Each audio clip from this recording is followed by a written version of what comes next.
Dicho eso, vamos a empezar con una clase súper extensa, como les decía yo, que se trata de examen físico general, ¿ya? Y esto es lo que nosotros vamos a hacer después de la anamnesis. Después de que nosotros conversamos con el paciente, vamos a ir habitualmente a examinarlo. ¿Por qué el examen se hace después de la anamnesis? Por tres razones principales. Primero, porque cuando nosotros conversamos con el paciente, vamos a tener una idea de su diagnóstico. Entonces, la anamnesis nos va a dar una hipótesis diagnóstica que nosotros vamos a ir a corroborar con el examen físico. Además, porque nos va a orientar la historia con respecto al área o segmento que sea más relevante de examinar en nuestro paciente. Y además, porque obviamente necesitamos primero cimentar la relación médico-paciente. No es como que uno llegue a una consulta, apenas le digan hola, le digan despita, se pasa la camilla y lo vamos a examinar. ¿Ya? Entonces hay que primero conversar con el paciente. Pero hay que considerar que esto es lo ideal, quizás más del 95% de los pacientes, ¿ya? Pero hay algunos casos en que no vamos a tener la anamnesis previo al examen físico, ¿ya? O sí la vamos a tener, pero va a ser poco confiable. Ejemplos, un paciente que sea traído, por ejemplo, por el SAMU, por carabinero o por algún testigo que lo encontró en la vía pública con pérdida de conciencia. La anamnesis, cero. ¿Ya? Podremos conversar con el paciente cuando recupere la conciencia, pero en primera instancia solo vamos a tener el examen físico. En pacientes con intoxicaciones muchas veces tampoco vamos a tener tiempo para conversar con ellos, ¿ya? Y particularmente existe el tema de la simulación, que siempre hay que considerarlo. No hay que ser mal pensado con respecto a los pacientes y que todos nos quieran mentir, pero hay que saber que existen fines gananciales y de repente los pacientes van a la consulta porque simplemente de repente necesitan una licencia, ¿ya? O porque tienen alguna enfermedad o patología psiquiátrica que los hace manifestar y que necesitan mayor interés en su propia persona, ¿ya? Ahí hay un montón de causas para la simulación, pero no es lo más habitual, sí es algo que hay que tomar en consideración. Y para que el examen físico sea útil, uno siempre tiene que ser muy metódico y ordenado. Y esto lo van a hacer siempre de la misma forma, ¿ya? Mientras uno mantenga el orden, tiene menos probabilidades de equivocarse o de que le falte examinar algo que sea muy importante. Entonces, siempre va a ser el mismo orden. Después de la anamnesis, hacemos el examen físico general, que es lo que vamos a hablar hoy, que consta de 11 puntos, en otras partes pueden encontrar que son 10 o 12, pero la verdad es que eso es netamente cómo nos dividimos o subclasificamos, pero son los mismos puntos que evaluamos siempre. Y después de realizar el examen físico general, vamos a hacer el examen segmentario, ¿ya? Ese es el orden y así es como lo debemos hacer. Cuando hablemos del examen físico segmentario, habitualmente vamos a ir de craneal a caudal, pero eso pudiera tener algunas modificaciones, ¿ya? Y estas son clases que vamos a tener después. Hoy solamente nos vamos a quedar con el examen físico general, que es bastante extenso. Y algo que hay que considerar es que para nosotros realizar una exploración física vamos a estar utilizando todos los sentidos, ¿ya? En la medicina actual, habitualmente el gusto ya no lo ocupamos, pero en la medicina antigua sí se ocupaba, ¿ya? Habitualmente vamos a utilizar la vista, el tacto, el oído y en algunos casos el olfato. Principalmente mediante la vista vamos a hacer la inspección, vamos a mirar a nuestro paciente. Con respecto al tacto tenemos la palpación y la percusión. Con respecto al oído tenemos la ocultación y eventualmente vamos a hacer olfacción, ¿ya? No es tan habitual, pero hay algunos pacientes en que uno lo hace. Como les digo, antes el gusto se ocupaba, ahora afortunadamente ya no lo hacemos. Pero, dato anecdótico, la diabetes mellitus se llama así porque los pacientes orinaban dulce. Y pensarán ustedes que para constatar que el paciente orinaba dulce es porque alguien lo tuvo que probar. Entonces, en algún momento sí se ocupó el gusto. El rendimiento de estos 4 procedimientos básicos no va a ser igual en todas las partes de la anatomía, ¿ya? Y aquí les puse un ejemplo súper comparativo, que hay escasa o nula utilidad de la percusión a nivel del corazón, o sea, no nos sirve percutir el corazón, y va a haber escasa o nula utilidad de la ocultación en el cráneo, ¿ya? Pero estas dos técnicas, la percusión y la ocultación, van a ser extremadamente relevantes a nivel torácico. Entonces, no todas las técnicas tienen el mismo rendimiento con respecto al examen físico segmentario, ¿ya? Y además, algo que quiero mencionar es que en ocasiones uno como examinador va a modificar el orden lógico del examen físico cuando el paciente dé algunos signos, ¿ya? Habitualmente tiene que ver con la ansiedad del paciente, o sea, un paciente que llega con dolor abdominal lo único que quiere es que nosotros le examinemos el abdomen y no le importa que le escuchemos el corazón y que le revisemos el tórax, él quiere que le examinen el abdomen, ¿ya? Y en ese sentido a veces es necesario modificar un poquitito el orden. Otra salvedad que hay que tener, por ejemplo, es cuando la parte del examen físico que nosotros vamos a efectuar es incómoda para el paciente. Dentro del examen de abdomen está considerado el tacto rectal, ¿ya? Y considerarán ustedes que como es una maniobra incómoda para el paciente, corresponde que uno lo deje al final, ¿ya? Y no empezar por el examen de abdomen y el tacto rectal y después decirle ahora, sáquese la polera porque lo quiero ocultar, ¿ya? Entonces hay algunas consideraciones que hay que tener. Además, y un poco en consonancia con lo que les había dicho en la clase anterior, es recomendable que siempre tengamos algunas consideraciones, ¿cierto? Idealmente que la temperatura de la habitación sea la adecuada y también las manos del examinador. Con respecto a este punto, igual hay que tomar algo, no se ve bonito que uno como médico antes de examinar al paciente empiece a ser así para calentarse las manos. Pero hay que tratar de no tener las manos tan heladas o los instrumentos, por ejemplo el fonendo a veces cuando está muy frío produce incomodidad del paciente, ¿ya? Ahí hay que tratar de manejar entre qué tan frías están las manos y qué tan feo se ve que uno se esté frotando las manos antes del examen. Hay que considerar que uno necesita una buena iluminación para hacer un examen físico de buena calidad y que ustedes tienen que estar en una posición adecuada y el paciente también. Y esto es un punto que ojalá ustedes no lo trancen nunca. El médico examina por la derecha del paciente. Eso es universal, ¿ya? Existen ocasiones en que los box son muy chicos y la disposición de la camilla y todo lo que ustedes quieran decirme y que el médico queda al lado izquierdo, igual eso es incorrecto, ¿ya? Es mejor que le digan al paciente que se acueste al revés con los pies hacia la cabecera, pero ustedes lo examinen por el lado derecho, ¿ya? Eso es lo ideal. ¿Por qué? Porque todas las técnicas están descritas, pensadas en el examinador en el lado derecho, excepto algunas técnicas muy puntuales en que uno las describe. Entonces, si uno examina desde el otro lado, no son los mismos hallazgos del examen físico, ¿ya? Entonces consideren eso. Otra consideración con respecto al paciente es que depende de la maniobra que uno vaya a efectuar, a veces el paciente tiene que estar de pie, otras veces en decúbito y otras veces le pediremos que tome alguna posición en particular, pero idealmente siempre tiene que estar cómodo. Y otra cosa que hay que tomar en consideración es que cuando ustedes vayan a examinar algún segmento corporal, por favor que esté completamente expuesto. ¿A qué me refiero? ¿Y cuál es el tema sensible?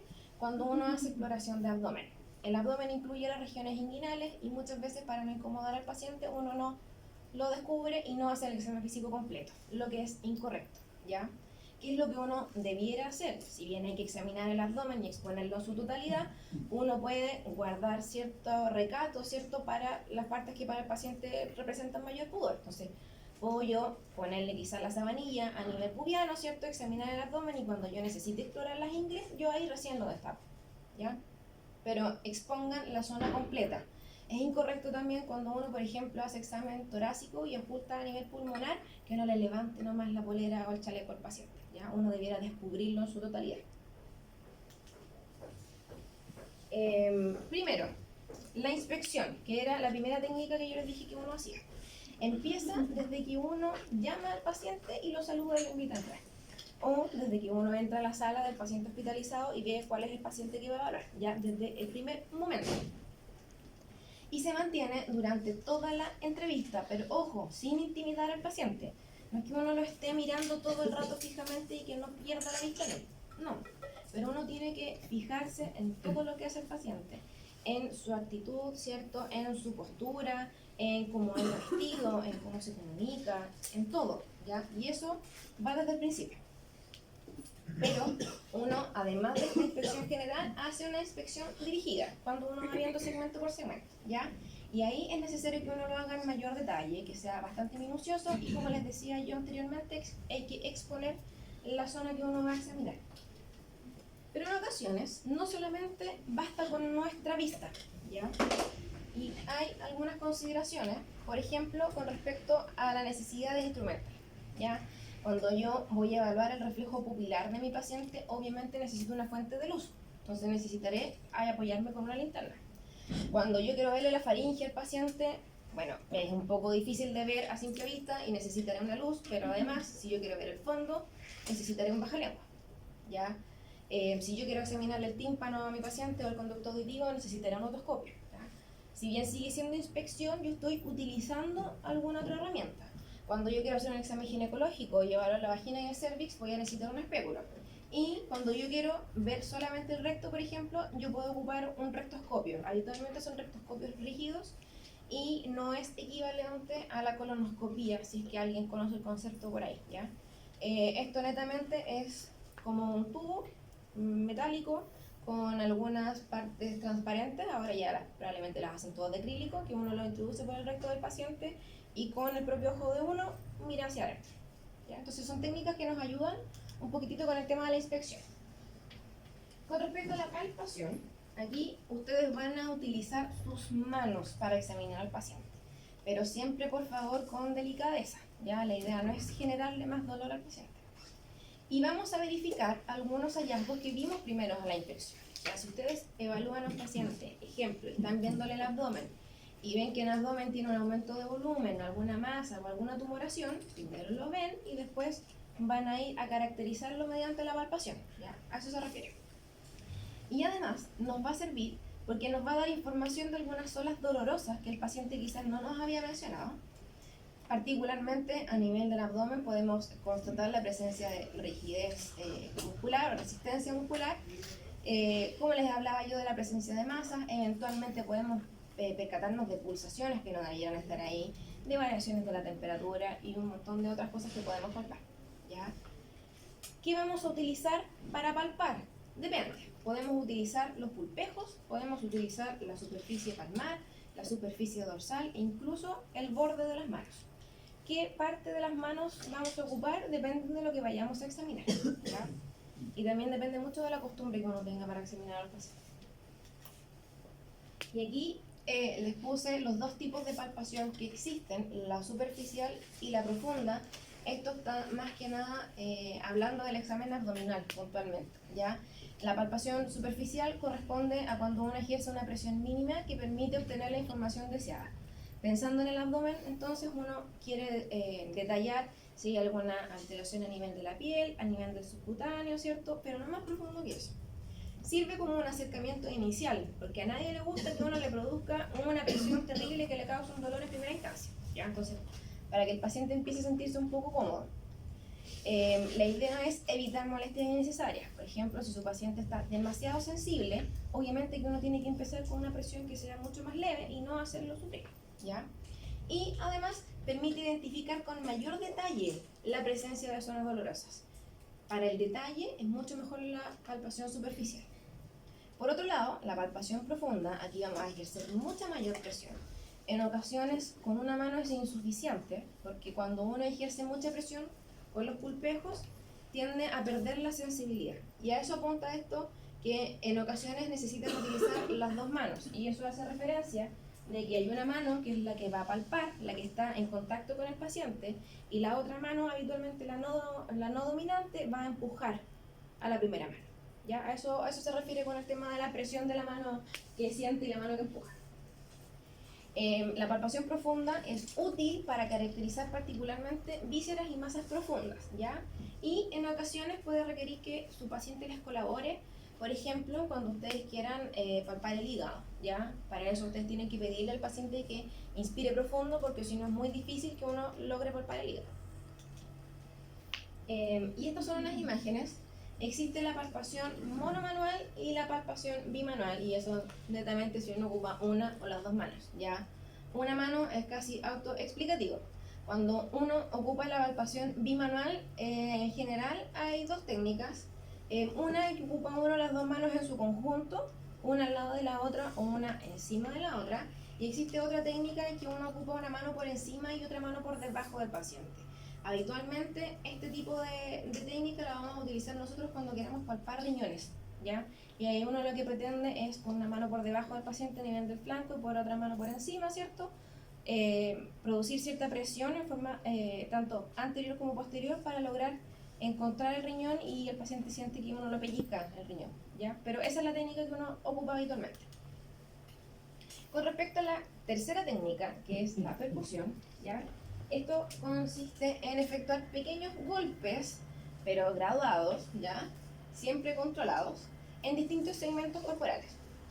Y la idea de la percusión es que nosotros seamos capaces de detectar vibraciones, obviamente palpables, pero además sonidos que van a ser audibles, ¿ya? No solamente yo estoy percutiendo al paciente para sentir la vibración de él, sino también para escuchar el sonido que se produce.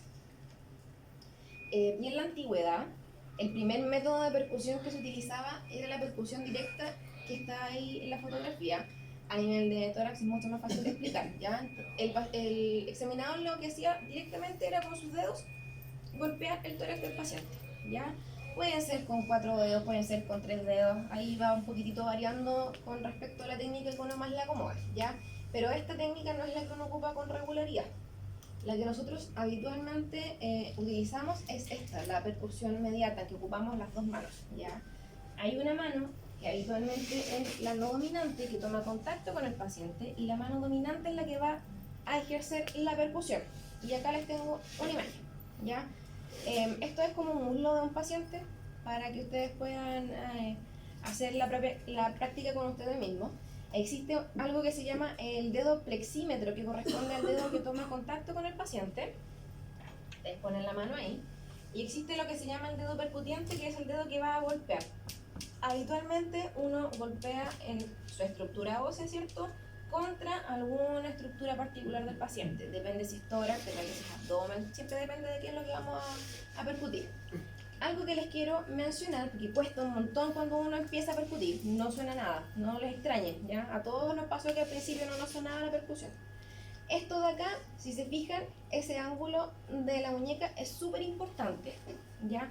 Ustedes no tienen que percutir así, así no suena. Tienen que soltar la muñeca, ¿ya? La mano que percute tiene que ir muy suave, ¿ya? Muy suave, y desde la muñeca hacer el movimiento. Les va a costar al principio, no van a sentir nada, pero créanme que con el tiempo van a mejorar la técnica. Y esto de que suena y que vibra, fácil. ¿A qué me quiero referir con eso? Esta mano, que corresponde a la del dedo plexímetro, que es la que está en contacto con el paciente, va a sentir cómo vibra el tejido por debajo dependiendo de nuestra percusión, ¿ya? Y además nosotros vamos a escuchar la manifestación auditiva de cómo suena cuando yo estoy percutiendo al paciente. Por esto es que tendemos a utilizar más la percusión inmediata, porque cuando hacemos la percusión directa nos perdemos el tema de la vibración, ¿ya? Y solamente nos quedamos con lo que escuchamos. Las vibraciones que se producen con la percusión van a tener distintas características, y eso va a depender de la estructura que ustedes estén percutiendo. Y este fenómeno va a crear distintos sonidos que ustedes debieran ser capaces de identificar, y espero que después, cuando estén en su casa, sean bastante curiosos y practiquen, ¿ya? La matidez la podemos encontrar habitualmente cuando buscamos la percusión hepática o típica de los grupos musculares. Entonces después ustedes en la casa se van a percutir los cuádriceps, ¿ya? Y se van a fijar cómo suena y cómo les vibra la mano. Sonoridad, un típico ejemplo es cuando ustedes percuten la área subclavicular, ¿ya? Y el timpanismo, que es un grado extremo de sonoridad, o sea, casi como un tamborcito, corresponde a la percusión gástrica en el espacio de trago. Entonces ustedes después del fin de semana en la casa van a tomar de cúbito, ¿cierto? Y van a buscarse el espacio de trago, ¿ya? Van a ir buscando la burbuja gástrica y se van a dar cuenta de que ahí suena mucho más timpánico que todos los otros ejemplos. Y ahí es donde los van a buscar, ¿ya? Típicamente, como les digo yo, la sonoridad en el área subclavicular, la matidez la van a buscar entre los espacios intercostales más bajos a nivel derecho, ¿cierto?, por sobre el reborde costal, y el timpanismo lo van a buscar un poquitito más hacia caudal, pero contralateral, ¿ya?, en el lado izquierdo.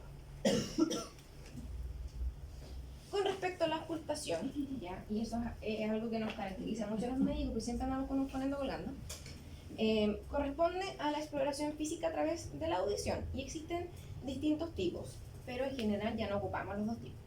Existe la auscultación directa, que corresponde a aplicar directamente la oreja del examinador sobre la superficie corporal del paciente.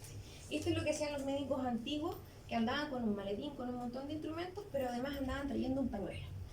Y cuando los pacientes tenían alguna patología respiratoria y uno tenía que ir a examinarlos, venía el médico, sacaba su pañuelito blanco, lo ponía en el tórax del paciente y ponía la oreja, ¿ya? Eso corresponde a la ocultación directa, que afortunadamente ya no lo hacemos tanto. Ahora lo que hacemos nosotros es la ocultación indirecta, que es la que se efectúa mediante el uso de alguna herramienta. Habitualmente es el estetoscopio o fonendoscopio, ¿ya? Que son sinónimos. Aquí se los presento, ¿ya? Hay distintos tipos de un montón de marcas, pero en general todos tienen más o menos las mismas partes. Lo que uno se introduce en las orejas, ¿cierto? Esa gomita se llama oliva. De ahí viene el arco metálico del fonendo, que toma contacto con el tubo o manguera. Y eso va a llegar hacia el instrumento, que habitualmente tiene una campana y una membrana, ¿ya? No todos los fonendos son iguales, hay algunos que no tienen campana, que solamente tienen membrana, ¿ya? ¿Por qué los fonendos tienen esta configuración? Porque es mucho más fácil ocultar un tipo de ruido con la campana y otro tipo de ruido con la membrana, ¿ya? En cuanto a qué me refiero con tipo de ruido, que se escuchan mejor los ruidos graves por un lado y los ruidos agudos por el otro, ¿ya? Los fonendos que solamente tienen membrana también permiten que uno haga la diferencia, pero va a ser mediante qué tanta presión yo le ejerzo a la membrana, ¿ya? Si le ejerzo muy poca presión va a funcionar como membrana, pero si ejerzo una presión mucho más marcada va a funcionar como una campana, ¿ya? Pero eso es más que nada para que tengan una idea de lo que es un fonendo. Va a llegar el momento del examen físico cardiopulmonar y en esa clase les van a explicar un poquitito más de fonendos. Existen un montón de ruidos que tienen interés para el médico, ¿ya? Hay muchos fenómenos ocultables, tanto fisiológicos, o sea, normales, como patológicos. Por ejemplo, los ruidos cardíacos, ¿ya? Existen ruidos absolutamente normales que corresponden al primer y segundo ruido, pero existe un fenómeno llamado soplo cardíaco que habitualmente es patológico, ¿ya? No siempre. A nivel pulmonar, el ruido normal, ¿ya? Que producen los pulmones cuando existe la inspiración y la expiración, ¿cierto? El aire entra y sale por toda la vía respiratoria y uno a eso le va a llamar murmullo pulmonar.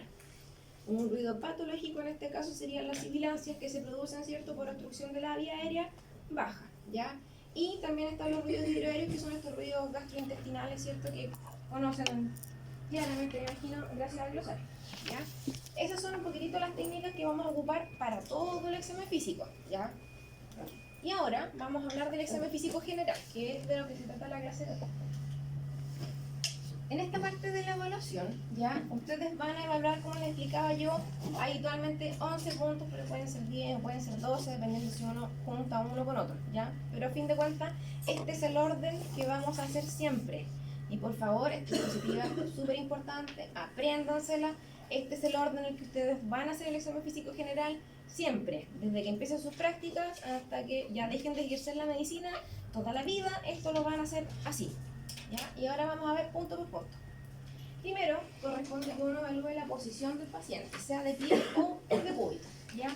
Habitualmente, una persona sana en posición de pie es capaz de mantenerse derecha, activa, ¿cierto?, firme y sin oscilaciones, o sea, no es que se ande moviendo. Uno se para derecho y firme por sus propios medios. Pero existen algunas alteraciones de la posición de pie y son súper características. Por ejemplo, la postura de un paciente que tiene enfermedad de Parkinson es muy típica. Obviamente que es más notorio mientras más avanzado es el Parkinson. Pero esta posición se caracteriza porque el paciente está muy rígido, ¿cierto?, inclinado hacia adelante y habitualmente uno tiene la sensación de que en cualquier momento se nos va a caer porque se va a ir hacia frente, ¿ya? Esa es una típica postura del paciente con Parkinson y además algo muy característico es que los miembros superiores, o sea, los brazos están muy pegaditos a sus costados y dependiendo del avance de la enfermedad, el paciente además va a tener un temblor grueso. Existe otra postura que es la postura del paciente con hemiplegia. Se le llama así en toda la literatura, pero también pudiera ser plegia. Recuerden ustedes que es parálisis completa, ¿ya? Tú pudieras estar también presente en un paciente que tenga una hemiparesia, o sea, alguna disminución de la fuerza, pero que no sea total, ¿ya?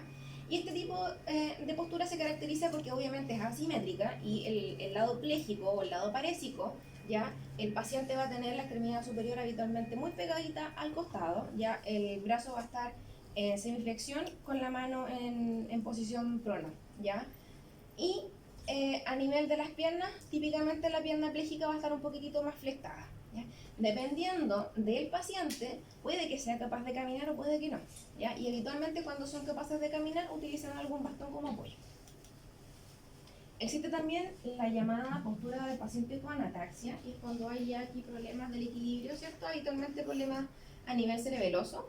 Y aquí el paciente tiene una pérdida de la coordinación de los movimientos, ¿ya? Habitualmente presenta un aumento de la base de sustentación, o sea, los pies están mucho más separados para poder mantener el equilibrio. A eso se refiere, ¿ya? Las piernas muy separadas y habitualmente con el cuerpo oscilante. O sea, el paciente no es capaz de quedarse tranquilo, ¿ya? Su cuerpo está constantemente en movimiento. Y eso de pie. También podemos evaluar al paciente cuando está acostado o en decúbito, ¿ya? Y el paciente puede adoptar distintas posturas, puede tener una posición activa, eso quiere decir que depende de él, o sea, él elige moverse, él elige estar de costado, él elige estar de decúbito supino. En una posición pasiva, o sea, el paciente no es capaz de tomar esa decisión porque está inconsciente, por ejemplo, porque no es capaz de moverse, ¿ya? Típico de pacientes con hipotonía que uno los deja en la cama y hay que darle, como uno los dejó, ¿ya? Y existe también las posiciones en decúbito que son forzadas, que hacen relación, no es que yo esté obligando a mi paciente y lo tenga amarrado y no se pueda mover, ¿ya? Hace más relación con respecto a que mi paciente en esa posición en la que está es como se siente más cómodo y no puede tomar otras posiciones, ¿ya? Ahí vamos a ver ejemplos. Ustedes conocerán siempre que cuando uno está acostado boca arriba se llama decúbito supino, cuando uno está apoyado sobre uno de los costados es decúbito lateral y cuando uno está con la boca hacia abajo se llamará decúbito prono, ¿ya? Normalmente los pacientes van a estar en una posición bastante indiferente pero activa, o sea, ellos se pueden mover y ellos se pueden situar como más les acomode. Esto es mientras el paciente esté despierto, mientras esté en vigilia, ¿ya? Probablemente prefiera el decúbito supino y mientras esté dormido puede ser tanto decúbito supino como decúbito lateral. El ventral o prono la verdad es que no es tan habitual, ¿ya? Y así como existen algunas posiciones de pie que son características, también existen algunas posiciones en decúbito. Existe la posición de Fowler, ¿ya? Y es cuando el paciente se encuentra acostado pero con la cabeza sobre el nivel superior de los pies, o sea, semisentado. Habitualmente le vamos a llamar Fowler cuando el paciente esté en un ángulo de 45 de 30 grados. Si es un poco más, uno va a decir típicamente que el paciente ya está semisentado, ¿ya? Y esta puede ser una posición electiva, o sea que el paciente se siente más cómodo y ya está aburrido estar acostado tanto rato, entonces prefiere semisentarse, o puede ser forzada. Típico en pacientes que tienen ortopnea y que no toleran el decúbito van a estar sí o sí semisentados. A eso hace relación lo de forzado. No es que yo lo esté obligando que tenga una orden judicial para que él esté así sentado, ¿ya? Es que él se siente mucho más cómodo en esa posición. El decúbito lateral forzado, o sea, el paciente va a estar acostado pero de lado, ¿cierto? Es habitual de ver en pacientes que tengan pleuritis, o sea, irritación de la pleura, o ya propiamente tal, grandes derrames pleurales. Habitualmente el paciente va a tomar el decúbito hacia el lado que es el que tiene el derrame pleural. El decúbito supino obligado, aquí tenemos la característica de que el paciente se encuentra recostado mirando hacia arriba. Ya habitualmente va a estar con las rodillas semiflexionadas y esto se da porque el paciente tiene alguna afección o patología a nivel abdominal y con las piernas semiflectadas eso disminuye la tensión a nivel abdominal y ahí se siente mucho más cómodo, ¿ya?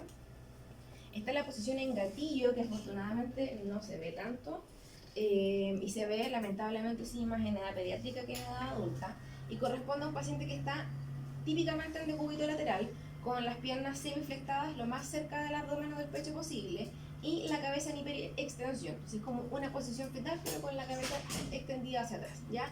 ¿Y dónde los vemos habitualmente? En pacientes que tengan irritación a nivel de las meninges. Otra posición que habitualmente ya no vemos, pero aún así de repente uno se encuentra con sorpresas, es el opistótonos, ¿ya? Típico de pacientes que están con tétanos y en una etapa bastante avanzada, ¿ya? El paciente se encuentra en la cama y se apoya contra la cama solamente a nivel occipital y con los talones y va formando un arco, ¿ya? Esto está hacia arriba, no es que el paciente le hayan tomado la foto de lado, ¿ya? Hace un arco hacia arriba. Y como les decía yo, se ven casos de tétanos severos y es causado porque hay una gran contractura muscular. Existe otra posición que se llama genupectoral o de plegaria mahometana y esta posición puede ser adoptada propiamente por el paciente porque alivia algún malestar o también porque nosotros le pidamos que tome esa posición para realizar alguna examinación. típica que algunos urólogos la utilizan para hacer la evaluación prostática, ¿ya? Y le piden al paciente que tome esa posición para realizarle el tacto rectal. Pero hay pacientes que por sí solos toman esa posición y buscan más que nada apoyar el pecho sobre alguna superficie. En este caso habitualmente es la cama. Se da en casos que tengan pacientes que tengan pericarditis, ya que sienten que al tener un apoyo sobre el pecho se sienten un poquitito más aliviados. Y hay otras posiciones, ¿ya? Que uno va a pedirle al paciente, evidentemente uno va a instalar al paciente en alguna cama distinta para realizar algún procedimiento o para efectuar alguna evaluación puntual, ¿ya? Existe la posición ginecológica, que obviamente la ocupan los ginecólogos y eso se hace en una camilla especial que tiene ahí unos estribos para apoyar los talones. Existe la posición de litotomía típica también de los urólogos, ¿ya? Y es para realizar un procedimiento habitualmente de litotripsia. Y la posición de Trendelenburg también es necesario que la conozcan. En ocasiones la vemos en sala y se caracteriza porque el paciente tiene los pies por sobre el nivel de la cabeza, ¿ya? Puede que esté así netamente plano o que esté como un pequeño ángulo, pero a fin de cuentas lo que importa es que los pies están por sobre el nivel de la cabeza.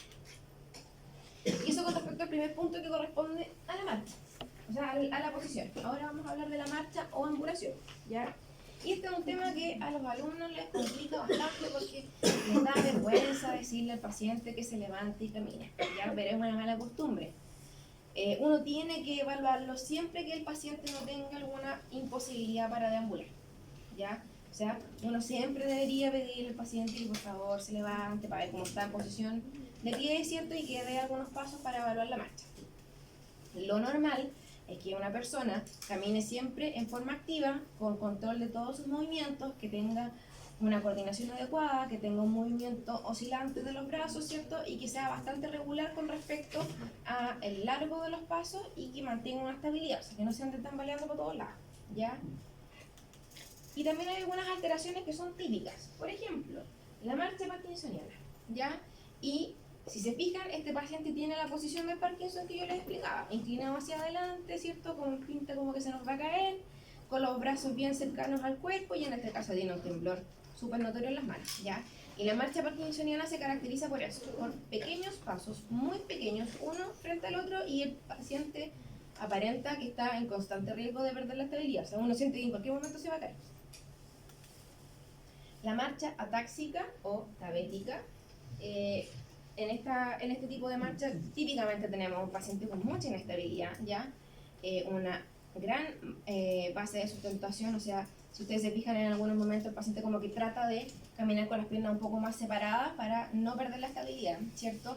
Y los pasos son absolutamente irregulares y descoordinados.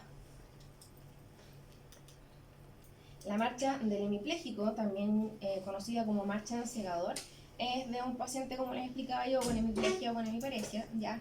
En que va formando un semicírculo externo con la extremidad inferior, que es la que tiene la debilidad muscular, ¿ya? Como que el paciente trata de elevar la cadera para con la pierna poder rodear este semicírculo. Y habitualmente uno se va a fijar que el brazo, en caso de que sea una hemiplegia, o sea, totalmente la mitad del cuerpo, como les decía yo en la posición, va a estar muy pegado al costado, ¿cierto? En semiflexión y habitualmente con la mano en prona. Existe algo llamado también la marcha polineurítica o marcha equina o en este patch, ¿ya? En que existe aquí una paresia de los grandes grupos musculares de los miembros inferiores, pero además existe problema a nivel de los músculos fibulares. Entonces el paciente no es capaz de producir la flexión dorsal del pie, ¿ya? El paciente tiene el pie como caído. Por eso se le llama marcha equina, ¿ya? Porque tiene como el pie hacia abajo igual que los caballos. Y característicamente en este tipo de marcha, el paciente camina con el pie en flexión plantar, o sea, el pie caído, ¿cierto? E intenta elevar más la rodilla para finalmente no terminar arrastrando el pie. Entonces no es que haga una dorsiflexión, sino que con la rodilla trata de elevar el pie. Finalmente, algo también característico es que el paciente desciende con la punta del pie, a diferencia de como uno camina habitualmente, que pone primero el talón, ¿cierto? Y después la punta. Aquí lo primero que cae es la punta del pie. Esas son como las marchas más características patológicas que podemos encontrar en clínica. El tercer punto corresponde a la facies y expresión de la fisonomía, ¿ya? Facie, la palabra facie hace relación a la expresión facial que tiene nuestro paciente, ¿ya? Al aspecto de su cara y a la expresión que tiene el paciente, y se evalúa durante toda la entrevista clínica. No es que cuando yo vaya en el tercer punto del examen físico me acuerdo recién, de veras que tengo que verle la facie, y lo mire. ¿Ya? Es algo que ustedes evalúan todo el rato. Y existen algunos rasgos que son característicos que a uno lo puede ayudar un poquitito a orientar su diagnóstico. No es tan fácil, yo acá les puse los ejemplos más característicos, pero no es que venga un paciente así tan notorio con una facie como la que yo les voy a mostrar. ¿Ya? Una súper conocida, por ejemplo, es la facie febril. ¿Ya? Un paciente que tiene fiebre habitualmente va a tener la piel bastante sudorosa, los ojos muy brillantes y las mejillas muy rubicundas. Esa es típica, todos hemos tenido fiebre alguna vez y lo hemos visto. La facie febril es bastante fácil de identificar. La facie hipocrática cada vez, afortunadamente, la vemos menos, ¿ya? Y corresponde a un paciente que tiene los ojos muy hundidos en sus cuencas, tiene unas ojeras muy marcadas y habitualmente su piel es muy pálida y sudorosa, ¿ya? Corresponde habitualmente a pacientes que estén en fase terminal de cualquier tipo de enfermedad, ¿ya? En la actualidad lo vemos mucho más en pacientes que tienen algún cáncer en etapa terminal, pero antes en que los métodos diagnósticos y terapéuticos de un montón de enfermedades no eran tan buenos como ahora, teníamos un montón de enfermedades, incluso infecciosas, que terminaban con facie hipocrática. Existe la facie bultuosa o renal, ya esta es un poco exagerada para que se dieran cuenta, pero muchas veces el paciente no llega tan edematoso a la consulta. Este paciente habitualmente tiene la piel bastante pálida, pero lo que más destaca es que hay un edema en la cara de predominio en los párpados, ¿ya? Y habitualmente estos pacientes tienden a tener la cara así un poco más congestiva en la mañana versus en la tarde. Todos nos despertamos habitualmente en la mañana con los párpados un poco edematosos, ¿ya? Pero eso es en extremo. No sientan que ustedes después cuando mañana se levanten y se vean al espejo y digan, oh, tengo insuficiencia renal, ¿ya? Esto es súper marcado, ¿ya? Y habitualmente es de predominio matinal. Existe algo también llamado la facie adenoidea, que les puse la imagen de los niños, porque habitualmente uno lo ve más ahí, pero también estos niños a veces llegan a la edad adulta sin haber solucionado sus temas. Y es causado por un crecimiento marcado de los adenoides. Entonces, los niños lo que tienen habitualmente es que tienen una nariz y una cara bastante estrechas y habitualmente la boca entreabierta porque no pueden efectuar la respiración nasal, sino que terminan respirando por la boca, ¿ya? Y habitualmente también terminan con el mentón retraído. La facie acromegálica también es súper de libro, ¿ya? Habitualmente uno no se encuentra con un paciente así que ande caminando por la vida, son pocos. Yo conozco uno solo, ya que me ha tocado ver y que de hecho lo vi en Cauquenes, pero no es que uno habitualmente ande viendo pacientes acromegálicos, ¿ya? Aquí lo que destaca es la prominencia de la mandíbula, de la región frontal, los rebordes orbitarios y un poquitito los pómulos, ¿cierto? Y además, cuando ustedes hablen con el paciente se van a dar cuenta de que su lengua es demasiado grande, ¿ya? Que se llama macroglosia. Esto de acá sí es más fácil de ver, ya que es la facie Cushing-Goide, o sea, de la enfermedad de Cushing. También se le llama cara de luna llena, porque si ven, es una facie bastante bultuosa, redonda, la señora está como con la cara bastante congestiva, y corresponde a una cara redonda, con la piel fina, ya habitualmente que tiene acné y hirsutismo. Y esto está determinado o es típico de pacientes que tengan exceso de corticoide en su cuerpo, ¿ya? O que sea por una enfermedad de Cushing, o porque nosotros en forma externa le estemos suministrando algún corticoide. O sea, de repente pacientes con alguna patología autoinmune que se les deja corticoide en forma a largo plazo y permanente, terminan teniendo una facie cuchingoide. Existe la facie hipertiroidea, ya que es súper notoria, porque hay una retracción del párpado superior y aparenta el paciente que tiene un poco de protrusión ocular. No es siempre, y aquí les puse un caso bastante notorio para que vieran a qué me refiero, pero no es que todos los pacientes anden así con los ojos tan saltados. Y particularmente también tienen la piel bastante fina y húmeda, porque están habitualmente muy sudorosos, ¿ya? Y esto obviamente es típico del hipertiroidismo. En su contraparte tenemos la facie mixedematosa, típica de pacientes con hipotiroidismo, que es una facie bastante poco expresiva, con la cara como abatagada, como llena, ¿cierto? Y aquí la piel es bastante gruesa, y otra cosa que llama mucho la atención es que los pacientes empiezan a perder la colita de las cejas, ¿ya? Y le empiezan a quedar las cejas un poquitito más cortas, y a veces no se alcanza a notar que pierden la colita, pero sí las cejas se ven mucho más raras que lo habitual. Ahora, no todos tenemos las cejas igual de pobladas, entonces uno lo que puede hacer muchas veces es pedirle al paciente su carnet de identidad y ahí habitualmente uno ve una foto del paciente hace 3 o 4 años y uno puede comparar y ver que efectivamente ha ido perdiendo un poquitito las cejas. Existe también la fascia mitrálica, también llamada chapita mitral, ¿ya? Que corresponde a pacientes que tienen estenosis mitral, que tienen estas mejillas que son como rubicundas pero cianóticas. O sea, no son solamente rosadas, sino que también como que son rosadas con azul, ¿ya? Cuando uno lo ve, dice fácil, una estenosis mitral. Pero no todos los pacientes que tienen estenosis mitral van a tener la chapita mitral, ¿ya? La fase parkinsoniana obviamente es típica de pacientes con enfermedad de Parkinson, pero un poquitito más avanzada, ¿sí? No en etapa inicial, y es una cara muy hipomímica, o sea, no tiene muchas expresiones, parece que el paciente siempre tuviera cara de póker, ¿ya? Tiene los ojos finos y escaso parpadeo, o sea, casi ni se le mueve la cara.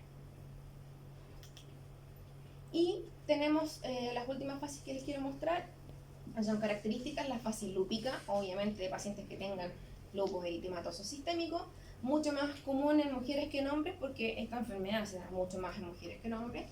Y en este caso destacan eritema facial o eritema malar, también conocido eritema en mariposa, ¿ya? Fíjense que tiene rojito la nariz y las mejillas, ¿ya? Ese es el eritema en alas de mariposa.